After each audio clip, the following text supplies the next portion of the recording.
Help your child build phonemic awareness. Phonemic awareness is hearing sounds and words. Play I Spy using sounds, like I spy something that starts with B. Clap syllables and names and objects to break them down. Practice blending spoken sounds. K, a, Becomes cat. Break down words into sounds.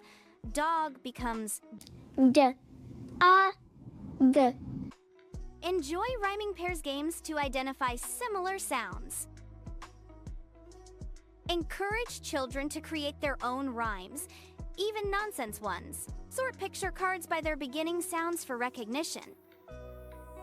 Play odd one out with sounds such as mat, mop, sun. Sing rhyming songs and nursery rhymes every day. Do sound-matching scavenger hunts to find items with the same sound. These activities enhance phonemic awareness.